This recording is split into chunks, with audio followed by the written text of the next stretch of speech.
మానవమితి ప్రయోగశాలను స్థాపించినది. మానవమితి ప్రయోగశాలను ఎవరు స్థాపించారు? గాల్టన్ మానవమితి ప్రయోగశాలను స్థాపించారు. ఒక వ్యక్తి గతంలో ఒక కంప్యూటర్ కోర్సును 5 నెలల్లో పూర్తి చేశాడు.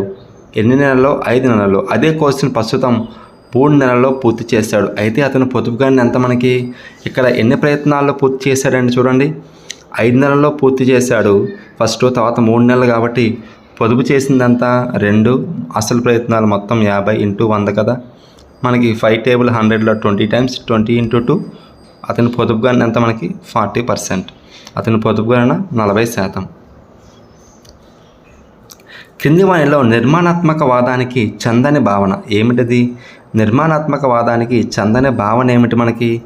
భాగస్వామ్య అభ్యసనం అనేది నిర్మాణాత్మక వాదమే, స్కఫోల్డింగ్ కూడా నిర్మాణాత్మక వాదం, సమీప వికాస సూత్రం కూడా నిర్మాణాత్మక వాదమే. కానీ ఆప్షన్ 4 స్థిర నిర్మాణం అనేది నిర్మాణాత్మక వాదం కాదు. చిన్న చిన్న చట్టాల ద్వారా అభ్యసనం అనే భావనను ప్రవేశపెట్టింది ఎవరండి మనకి? ఎవరు? స్కిన్నర్. దాన్నే మనం ఏమంటాం? కార్యక్రమయుత అభ్యసనం అని అంటాం. అభ్యసన రేఖలో అభ్యసనం ఆగిపోయిందనిపించే దశ పీఠభూమి దశ. ఏమిటది? పీఠభూమి దశ. శిక్షణా సిద్ధాంతాన్ని ప్రవేశపెట్టిన వారు ఎవరు? శిక్షణా సిద్ధాంతాన్ని ప్రవేశపెట్టింది బ్రూనర్. థార్ండైక్ యొక్క సిద్ధాంతం యత్న దోష అభ్యసన సిద్ధాంతం. పియాజే యొక్క సిద్ధాంతం శాస్త్రీయ నిబంధన సిద్ధాంతం. వైగోట్స్కీ యొక్క సిద్ధాంతం సాంఘిక సాంస్కృతిక అభ్యసన సిద్ధాంతం. పావలో శాస్త్రీయ నిబంధనలో రెండవ దశ ఏమిటి మనకి? పావలో శాస్త్రీయ నిబంధనలో రెండవ దశ మనకి కృత్రిమ ఉద్దీపన గంటం కొట్టి సహజ ఉద్దీపన ఆహారం ఇవ్వడం ద్వారా సహజ ప్రతిస్పందన లాలాజలం వస్తుంది. కాబట్టి కృత్రిమ ఉద్దీపన సహజ ఉద్దీపన జోడిస్తే మనకి సహజ ప్రతిస్పందన రావడం అనేది రెండవ దశ. మొదటి దశ ఏమిటి? సహజ ఉద్దీపన సహజ ప్రతిస్పందన అనేది మనకి మొదటి దశ అవుతుంది.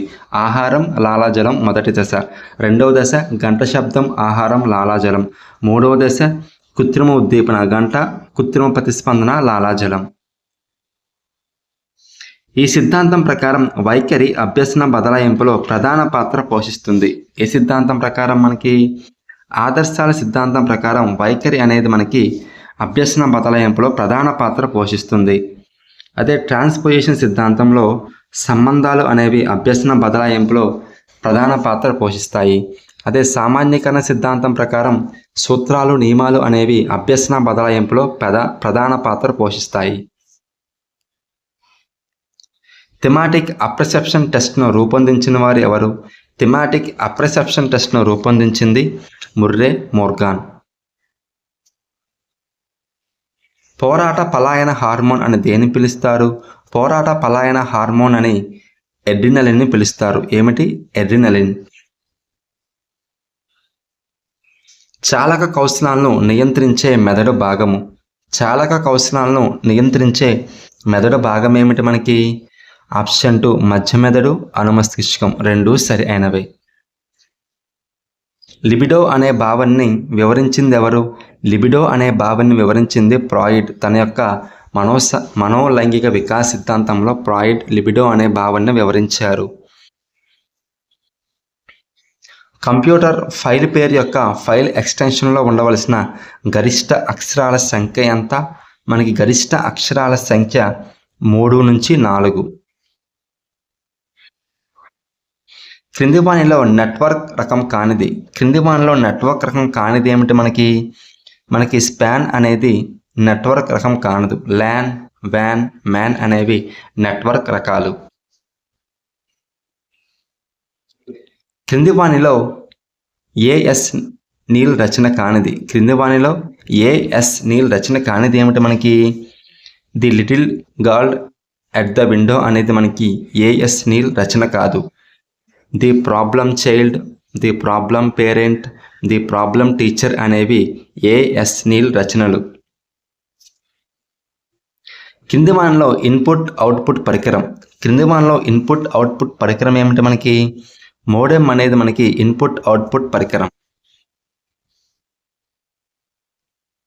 క్రింది వానిలో అమూర్త భావన కానిది. క్రింది వానిలో అమూర్త భావన మనకి ప్రజాస్వామ్యం కనిపించదు. అమూర్త భావన. సంతోషం కనిపించదు, అమూర్త భావన. ఘనపరిమాణం కనిపించదు, అమూర్త భావన. కానీ సూర్యోదయం మనం రోజు చూస్తాం కాబట్టి సూర్యోదయం అనేది మనకి మూర్త భావన. స్వీయ నియంత్రణ విజయ సాధనలో ప్రధాన పాత్ర వహిస్తుంది అని తెలిపినది ఎవరు? స్వీయ నియంత్రణ విజయ సాధనలో ప్రధాన పాత్ర వహిస్తుంది అని తెలిపినది డక్వర్త్. ఎవరు? డక్వర్త్. సరికాని జతను గుర్తించండి. సరికాని జతను గుర్తించండి. మనకి స్టెర్న్ ప్రజ్ఞాలబ్ధి అనే భావనను ప్రవేశపెట్టారు. ఆల్ఫర్డ్ బీనే మానసిక వయస్సు అనే భావనను ప్రవేశపెట్టారు. టెర్మన్ ప్రజ్ఞా విభాజనం గురించి తెలిపారు, సరే అయినదే. కానీ థార్న్డైక్ బహుళ ప్రజ్ఞ గురించి చెప్పలేదు. బహుళ ప్రజ్ఞ గురించి చెప్పింది ఎవరు మనకి? ఎవరండి అతను? The frames of the mind గ్రంథ రచయిత అతని పేరు గార్డ్నర్ అనే వ్యక్తి బహుళ ప్రజ్ఞ గురించి చెప్పారు. సృజనాత్మక ప్రక్రియలో మూడవ దశ. సృజనాత్మక ప్రక్రియలో మూడవ దశ ఏమిటి మనకి? అంతర్దృష్టి దశ. సృజనాత్మక ప్రక్రియలో మొత్తం దశలేని మనకి 4. ఏమిటవి? సన్నాహ దశ, గుప్త దశ, అంతర్దృష్టి దశ, నిరూపణ దశ. సిఏవిడి మాపనని రూపొందించిన వారు ఎవరు? సిఏవిడి అనేది ఎవరు రూపొందించారండి? థార్న్డైక్. ఎవరు? థార్న్డైక్. శిశువు పుట్టినప్పటి నుండి 2 సంవత్సరాల వరకు ఉండే సంజ్ఞానాత్మక వికాస దశ ఏమిటది?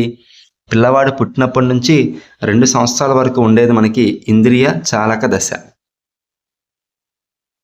వ్యక్తుల వికాసానికి పాఠశాల సౌకర్యాలకు సహసంబంధం ఉంటుందని తెలిపిన వారు ఎవరు? అతను రాసిన ఎడ్యుకేషనల్ డిటర్మినిజం అనే గ్రంథంలో డబ్ల్యూసి బాగ్లే వ్యక్తి వికాసానికి పరిసరాలకి మధ్య సంబంధం ఉంటుంది అని వివరించారు.